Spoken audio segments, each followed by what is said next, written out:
Welcome to my channel. இன்றைக்கி நம்ம பார்க்க போகிற ரெசிபி நெல்லிக்காய் ஊறுகாய். அதுக்கு பெரிய நெல்லிக்காய் நான் 1 கிலோ வாங்கி வச்சுருக்கேன். இப்போ வந்து நான் 2 ஸ்பூன் கடுகு, 2 ஸ்பூன் வெந்தயம், பெருங்காயம் வறுத்து வச்சுருக்கேன். இதை மிக்ஸி ஜாரில் பவுடர் ஆக்கிடுவோம். இப்போ எண்ணெய் சூடு பண்ணியிருக்கேன். இதில் நெல்லிக்காயை போடுவோம்.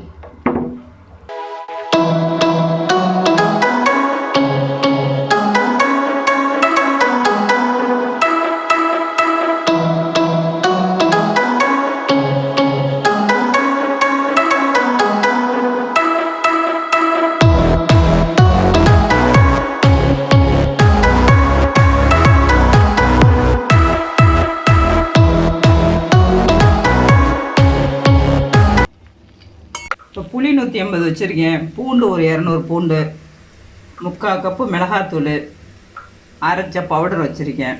இந்த வகையில் மிளகாய் வச்சுருக்கேன். இப்போ தாளிக்க ஆரம்பிச்சிருவோம்.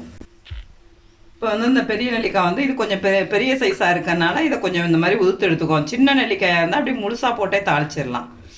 அதனால இந்த மாதிரி உதுத்து விட்ருவோம். எங்கேயாவது வெளியில் போகிறதா இருந்தால் தயிர் சாதம் பண்ணுறதுன்னா கொஞ்சோண்டு பெருங்காய தண்ணி அதில் மிக்ஸ் பண்ணோம்னா புளிக்காமல் ஒரு 2 நாளைக்கு கூட புளிக்காமல் இருக்கும். புளி தண்ணியை நான் கரைச்சி வச்சுருக்கேன். இப்போ நல்லா இதை கொதிக்க வச்சிருவோம். இது நல்லா கொதிக்கட்டும். இப்போ புளி நல்லா கொதிச்சிருச்சு. இப்போ 1 ஸ்பூன் மஞ்சள்தூள் போட்டுக்குவோம். பவுடரை போட்டுக்குவோம். மிளகாத்தூளையும் போட்டுருவோம்.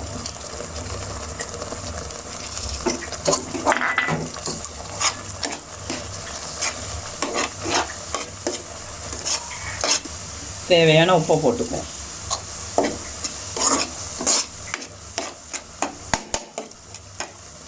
இப்போ இந்த நெல்லிக்காய் எல்லாத்தையும் போட்டுருவோம். நல்லா மிக்ஸ் பண்ணிடுவோம்.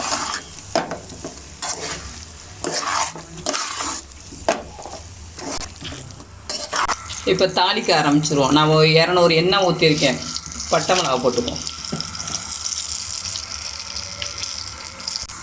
கொஞ்சம் கடுகு போட்டுக்குவோம். பூண்டு போட்டு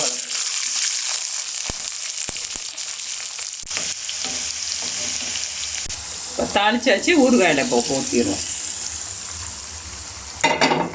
இப்போ இதை நல்லா மிக்ஸ் பண்ணிடுவோம்.